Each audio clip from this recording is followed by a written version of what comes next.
Today we are going to be installing this audio inside this boat over here. 2 8s, 2 6.5s, one 10-inch Scar subwoofer, and a Kenwood head unit. So I'm going to bring this head unit up here right now. Okay, so on this dashboard there's not a lot of placement for an actual radio. Would love to have it out here, but everything on this boat is so ergonomic that everything fits where it's supposed to fit. So might be able to put something here, but to me it would look very congested and I don't want it there. The previous owner of this boat had a JL Audio media center inside of this glove box here, and so the JL Audio radios are very expensive, so my customer brought me a Kenwood radio. It's an Acceleron and it's actually a really nice radio. Problem was that the radio was too small for the hole, so that's why I built this plate right here. And it's not a perfect plate, it's actually a plate I had left around from an old project, but it happens to work perfect inside of here. So this is where our radio is going to go. It's going to be mounted inside here. It's kind of tough to work this big plate. Nothing on the boat's easy, but it sure is satisfying when it's done. Now it looks like I'm hitting the screws probably. So, oh nice, I love being able to get a view right through here, man, that's cool. So I can see what I'm hitting and what I'm not. So it looks to me like I'm going to have to do a little notching on this fiberglass here. Not much, just enough to clear these bolts, and I should be able to send it where I need. So I'm going to take off about 1/4 inch of this glass material in here.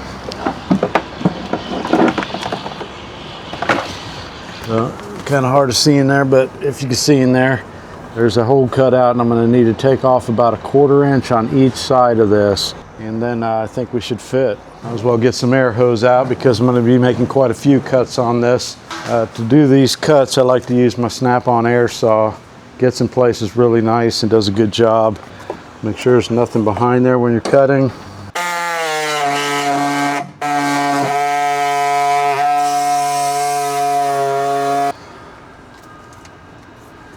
Okay guys, so that's it. I'm not sure if you can see in there. I was able to get all the bolts drilled, the plate mounted, and the radio in place. Let me make sure a nice little trim ring still fits on here.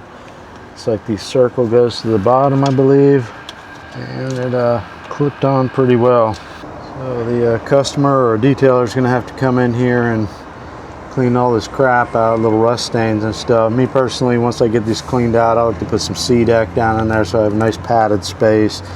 But this is the glove box view. This is where he has to mount this radio, and there's our final results. We got the trim ring on it, everything is mounted.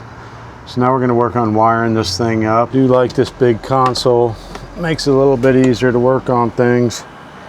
It's the boat a little while back. We went through the whole boat and changed all the pumps and fuse panels and switches and breakers and made this a fully functional boat again. And everything works well, and it's time for the audio.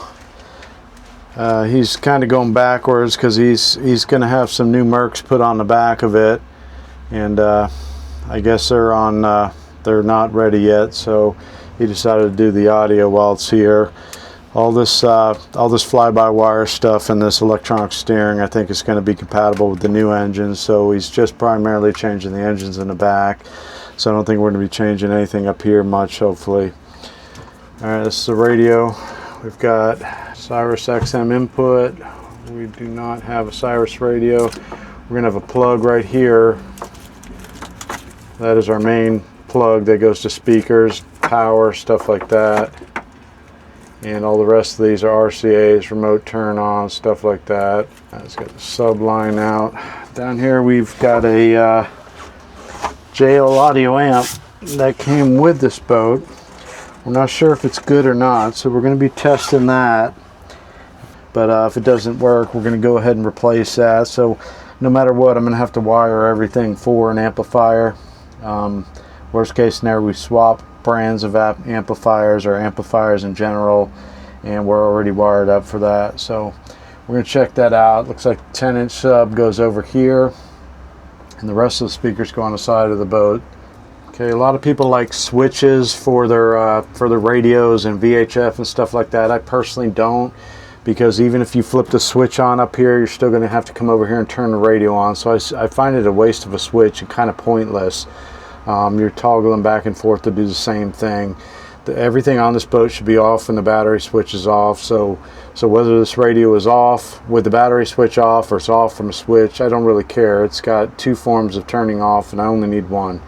So what I'm going to do once I get this plug is we're going to be running it down here to the fuse box. We got our ground right here and we got our power right here. The rest of these are going to be speaker outputs and a remote turn on. The remote turn on turns the amp on. The speakers go directly to speakers, and this orange one is most likely illumination, which we won't be hooking up. We're going to run this remote down to this amp or a amp. We're going to run our positive over to the fuse panel, and we're going to run our ground to the ground block, and then we're going to be working on our RCAs. We got our subwoofer out and our aux or Sirius XM, and what is this one? And we got a rear line out. But like I said, let's power this radio up. Alright. So to hook this up, I got a couple pieces of 14 gauge marine tin copper, and I got some heat shrink connectors. I believe I got everything I need now. A lot of random things sometimes you forget. Alright, we got our main harness for the radio. And that's the way it goes, it looks like. Okay, so we've got our positive wire pre-stripped, which is nice. And we're going to run our heat shrink connector on it. And we're going to take our 14 gauge positive wire, strip it, connector, crimp it. These are great crimpers, by the way, guys. If you don't own a pair of the Snap-on crimpers, they've been my favorite pliers for a long time. Real partial to Snap-on tools in general. I'm not affiliated with them in any way or form. I wish I was. Okay, so we heat shrink our connectors. I think I'm going to be running the bulk of this stuff. I'm not sure. I don't like the way this is out here. It's kind of hard to hide any of this stuff, honestly. So probably pull it all off to the side here. I guess it's probably going to be the cleanest way given this setup. So I'm going to want to make sure I've got enough positive wire run down here to go to my fuse box, and an available location for the fuse. So I think here should give me a couple options. Cut it, strip the wire,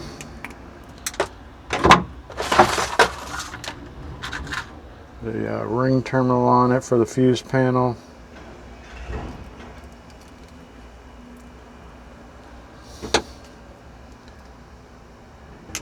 Check your connector. And you want to, whatever heat source you're using, you want to shrink your connector down. Go. Remember, they're hot for a minute. We'll find that out for sure. Okay, pull our fuse panel cover, and we'll be running our wire along with the other group of positives down in here. I like to try to keep them together the best I could. This looks like it could be all taken apart and possibly cleaned up, but this is what we're working with right now. So we've got our positive wire on the fuse position right there. It's going to come up, it's going to run with this stuff here, and now our radio will have power once I put a fuse in. And we're going to work on the ground. Kind of the same deal over here. We got a ground distribution panel. That's where I'm going to be putting this ground to. So pre-stripped. Run a blue connector. So 14 gauge black wire for our ground. Strip it, crimp it, same as the red terminal. Heat it up. And we're going to gauge where we need to put this wire. I'm sure there's a lot of grounds over there. Now we've got a ground, we've got positive power after I put a fuse in here. This is our remote wire going down to the amp. I'm not going to worry about that right now. And all of our speaker leads we are also not going to be using. So we'll probably bundle these up into the harness while we're cleaning all this up. Put a zip tie there to help out.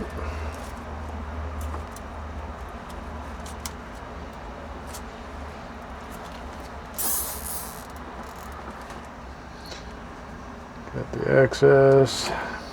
Okay. So I think I'm going to grab a fuse. And they got a 20 amp fuse up here, which I feel is a little bit extreme for this radio, but I'm going to go ahead and put another 20 amp in here just to match it up. Let's go ahead and put our 20 amp fuse in here. And obviously this is all going to get cleaned up while we run the rest of the stuff, but radio is mounted. I believe it to be mounted nicely. It's got a nice adapter plate.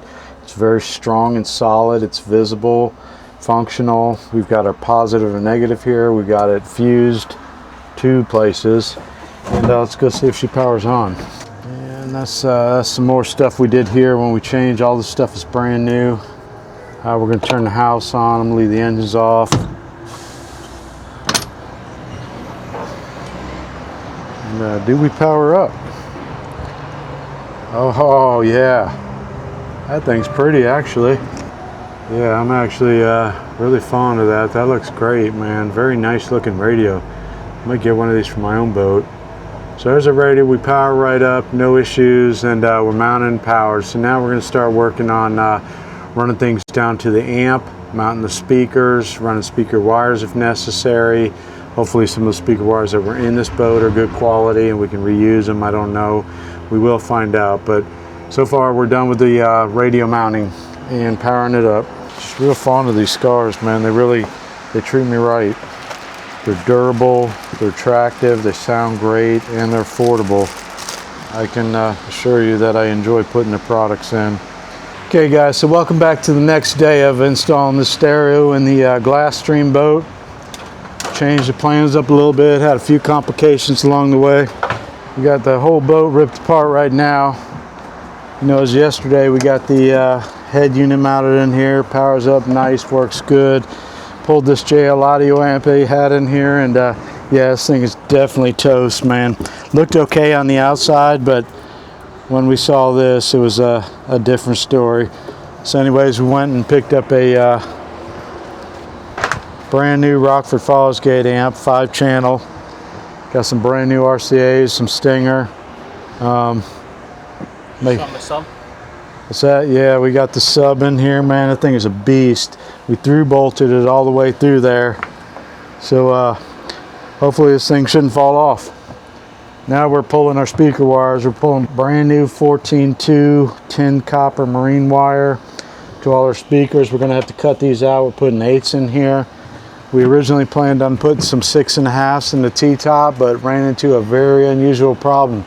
Not sure if any of you guys know what you would do with this situation, but I can only find about 3 solutions. The speaker wire that they ran from the factory is cheap speaker wire, and they actually fiberglassed it in the skin. There's no rigging tube, no way to pull a new wire through there. Thank you, Glasstream. Appreciate your good work. And you know, at least they could have ran like some quality wire that might have held up. But the thin speaker wire is just pulling apart like dust, and there's zero way to run this back to here. And there's a couple ways we could make it exposed along here, but that looks like crap and I don't want to do that. We could drill out of it and go over the roof and glass it in or something. We definitely don't want to do that. Or we can break the entire T-top apart and re-glass everything or cut through it, and we're not going to do that either. So right now these are going to be decorations. Probably going to add some tubes in the future for extra sound, but Glasstream, you need to work on your rigging because that was bullshit. All right, so that's where we're at right now. We got the whole boat pulled apart, making holes. We're going to cut these 6.5-inch holes to 8-inch holes. We're going to remount our amp down here in this corner and pull everything, clean all this up, and then get our head unit wired. So I'm going to periodically kind of come back and give you updates on it. It's I'm a little pressed for time today. This has to be done today, so I can't continually record, but I will continue to give you updates. And thank goodness I got Claudio here today. If I didn't have Claudio here, man, I don't think we'd be able to get it done. So let's get it, man. We'll be back and see you guys in a few.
Guys, so this amp we're going to put in the Rockford Falls gauge 750 watt 5-channel marine amp. So we're going to mount it right there, and let's get to wiring. Alright, just a little update, man. We got the Rockford amp mounted. We got our speaker leads going to it. We run it up to our head unit. Subwoofer is wired in. Thing's pretty clean. Now we're going to get to tuning it all. Got a breaker up here. And I'm going to go make sure I get my final connection right at the battery, and then we're going to flip the radio on and see if we can make this thing make some sound.